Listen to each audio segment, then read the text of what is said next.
Okay, so we're gonna go ahead and our friend's gonna share how she's been treated by the county and how the county's treating other people that are homeless after getting them motels and things like that. But go ahead and share everything you want to share. Go ahead. The majority of us that I've spoken to on the streets or in the motels since all this and prior to that on the riverbed, when this movement started, were apprehensive, nervous, stressed out, unsure, uncertain. And you have to take into account, a lot of people I don't think are, that a lot of these people that were on the riverbed had been there 3 years plus. Whether or not it seemed established to anybody else from the outside, and I'm speaking mainly for the bike riders with the spandex and the cameras on their helmets, okay, that made all those wonderful comments about us. I lived there for a year. I picked up maybe 10 syringes the entire time. Never did I see a pile of human shit anywhere.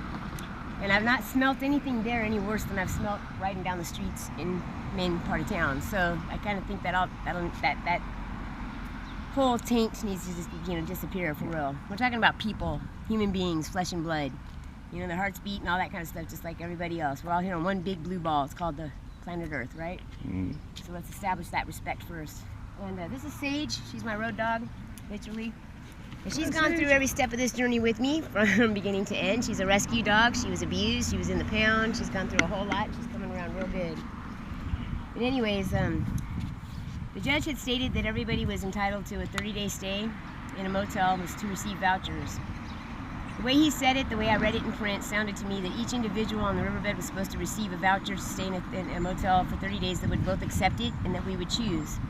Instead, we were routed from table to table to table to table, line to line to line to line, day after day after day after day, with a wall of sheriffs on the outside of the perimeter and 15 different organizations all stuffed in one corner, and we were shuffled from this to this to this and this and this and this, and go sign here, go sign there. So it was mass confusion.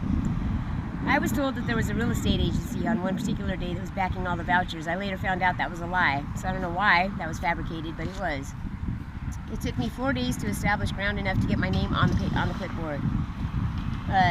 Each one of us, I guess, depended on where you were standing in line, depended on where you ended up as far as the motels went. It wasn't because you were assessed prior. It wasn't because they felt that one place might be better for you. It wasn't because they maybe looked into where you might work, or maybe you might have a job, or maybe you might earn some money legally, and sustainably, and find out that maybe being in Buena Park all the way down at Skiddy's End wasn't good for you to travel all the way to the other side of Anaheim or Orange or Tustin, where you've been working for the last however long. Yeah. You don't have transportation. I personally did not have this bike or this trailer. My bike was left on the riverbed because I was told that we could go back for our belongings. We could not. The police had it locked down. Nobody was going in, okay? They then said they had things in storage. Not my things. And a lot of other things have gone by the wayside too.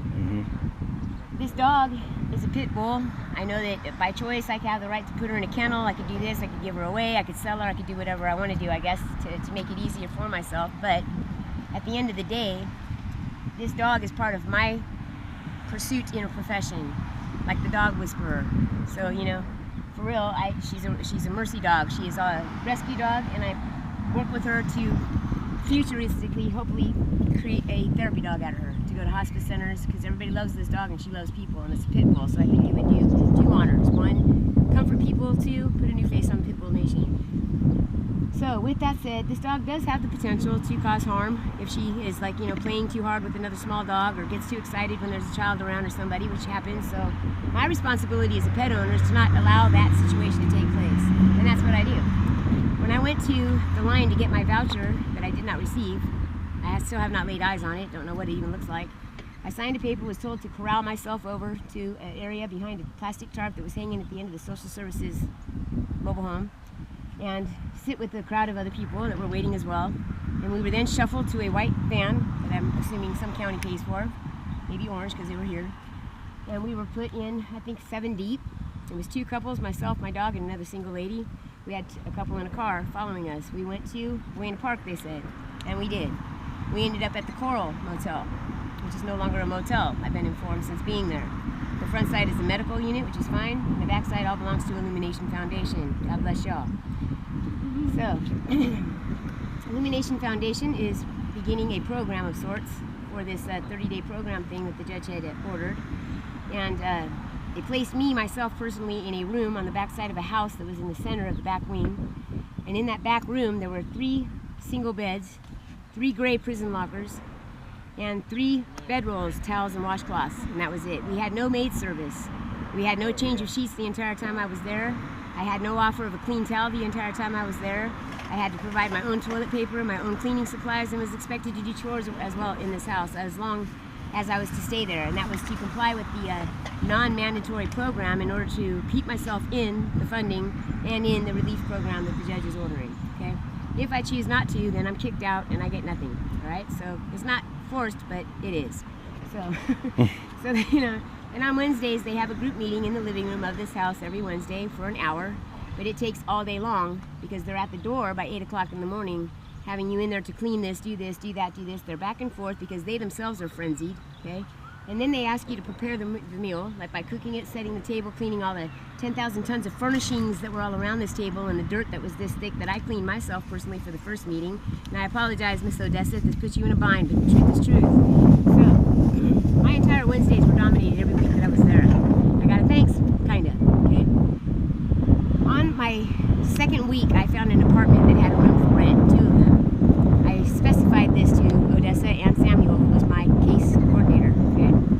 And neither one of them followed through with any kind of following to find out anything further, whether nominations would fund any kind of rent or anything that would happen at all. But on moving day, mine was a little confused because I was told at 8 o'clock in the morning on the 21st that that was my day to exit.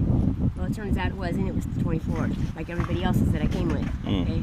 So that was a little added stress that we didn't need also.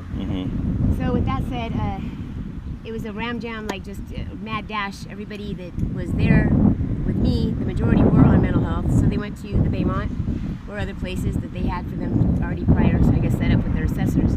I was assessed for probably, I'd say a 10-minute assessment, if that. Most of the discussion was about the dog or him talking to a supervisor or something going on with somebody over here, you know what I mean?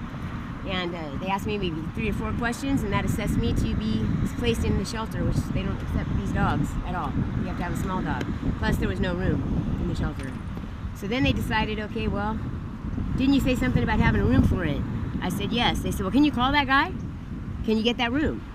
And let's see what we can do. So then they make a phone call to CityNet. The director of CityNet was gracious enough to say that she would try to do her best to get me 1 month in advance to pay for it. But could not do it that day. So could I stay with him a day for free? Okay, well, 1, it's a man that I don't know renting a room. Okay. 2, it's been 2 weeks since I've spoken to him.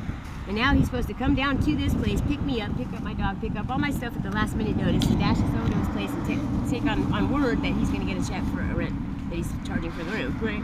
So it's a little bit to ask, I think. And it's a little bit of pressure to put on somebody that's not wrapped tight anyways. I mean, I don't get it.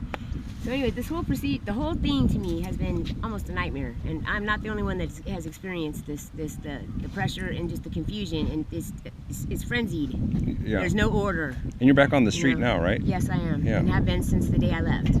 We spent the entire day at the bus stop in front of the garage thing. It's next behind the Portola, because that was the last hotel that was exited, and I was helping some people to move their things. And 3 of us were at that bus bench waiting for yellow cab services all day long. They never showed. I made umpteen calls. You know what I mean? Yeah. And never came. So, you know, their big thing was making sure everybody had a ride, but you don't have anywhere to go. Where are they supposed to take you? You know what I mean? But as long as they take you, they seem to think that that's their job is done. What I saw was a bunch of organizations whom I personally did not hire or ask to take my voucher anywhere for me. I stayed in a motel that charges $47 a day with the key deposit, and I know that the judge said that each of those vouchers ranged from $75 to $125 a day, and a $300 deposit for the dog for $30. I got absolutely nothing done for myself because I had no time for myself in that group setting that I was not asked anything at all prior to. You know what I mean? I'm also an ex-convict. I spent 5 years and 85% in a state penitentiary with 8 people in a dorm, and I really don't choose to ever live like that again. I hear that. Really. So when I'm spending $75 a day or $125 a day, and I don't care if it's a voucher that's coming from somebody else's, you know, donation, money, whatever it is, that matters not. If you get a gift card from Walmart, when you go into Walmart to purchase your belongings, whatever you're going to buy on that card, they don't tell you, oh, you got a gift card, you can only shop on this rack. If you go to McDonald's with a gift card, they don't tell you you can only order 1 sandwich, so it's nobody's business whether the voucher is a voucher from space, from the guy down the street, or from the preacher down the block. It does not matter where it comes from. The fact that it is there and it spends just like money, and they had no problem taking it. Yeah. So they haven't offered you any kind of housing after the motel, right? No. Wow. If you have mental health, they put you on a housing list, and they will keep you housed. Like I've been told that there's a lady at the Biltmore that's having her apartment is paid for by them, and will be paid for until her housing comes through. She also has a boyfriend that stays with her. They pay $150 a week for him, and they pay for her dog, but she's on mental health. You know what I'm saying? So it's like, if without that, you're just kind of on your own. And you're saying that you probably should be on mental health, but they didn't put you on it? I'm pretty sure I should, Yeah. I'm pretty sure of it, you know. Yeah.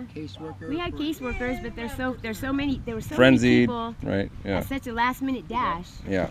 Those people, if they were experienced even, it was overwhelming. Yeah. To get that many people assessed in that amount of time was crazy. Yeah. You know what I mean? Like, it was almost impossible. Understaffed, you know? right? Yeah. And they would, I mean, I'm going to give them the credit that they need, that they did their best, I'm sure. Yeah. And they mean well, most of them, and they're trying. Yeah. You know what I mean? And I give them all that, and I bless them for it. But I honestly just get the bottom line feeling that these organizations were in it because the $70 million was donated by the man that passed away. And then there's $3 million that goes to the county every year for our needs. I've never seen a dime of it. I don't know anybody else that has either. But I get a lot of trespassing tickets, camping tickets, bike ride tickets. I've been to jail a billion times for those warrants because I can't get the freaking court on them. Can't remember what my tickets are. Yeah. Because they come and confiscate your stuff all the time. Yeah. So it's like, you know, one thing folds into another, folds into another. They caused the problem. And Yeah. They want to rectify it with another problem, and I just don't understand that. But yeah, so it was just it's the snowball effect. But there's a lot that needs to be done. Now Talking about taking people out of their home, I was established there for a year myself. I had a place that I spent privately, that I built myself, okay? And I know it bugs a lot of people that you're not paying rent, but I've paid rent since I was fucking 14 years old. You know what I mean? I'm almost 50. You know, I didn't lose my job because I'm a lazy person. I didn't lose my job because I don't feel like working and making a paycheck. I lost my job because I took care of a sick mother who was dissed by the Social Security Department and sending her money to somebody else, you know what I mean? And I had to take care of her and had a heat stroke at work, which debilitated me from washing cars any further, because that's what I did for a living, you know? And it came fast, it happened quick, and my mom was, you know, she was ill, so it is what it is. Everybody on the streets is not a loser. Yeah. So let's X that out too. Some of us have paid bills, some of us had families, some of us own businesses. Yeah. There's a whole lot of war vets out here. Yeah. You know, there's people that have dedicated a whole lot to this society. Yeah. And to be dismissed like pieces of trash angers me. Oh, sure, me it really too. Does, yeah. You know what I mean? It's disrespecting. Now that the riverbed's clear, we're going to come over and harass you people. Yeah. We don't have anything else to do. Who said that? The cops, yeah. Who did? The police, yeah. Anaheim police? Oh, Well, I know wow. that Orange, or the city of Buena Park, upped their staff by 3 times because of the fact that we were all released from the riverbed. So they have 3 times the amount of cops on the street right now just because of that. Wow. You know? Now, do you have an attorney helping you with the situation right now? Well, I know that Brooks is still, Yeah.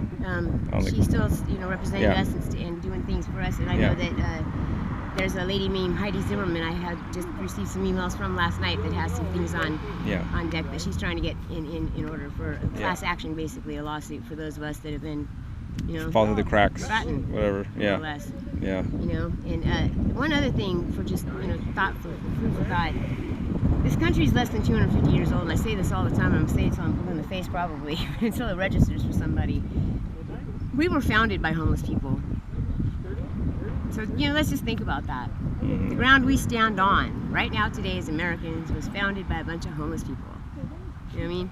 Back then it was revered to be a settler. Now we're trash. So I don't know. Yeah. Thanks for sharing that one. I mean, Yeah. Pioneers. I just know that we don't deserve, you know, the bad shape that we've gotten, and we work very hard to stay out of people's way, to respect our neighbors, to help people when we see them in need of help, regardless of who it is. Yeah.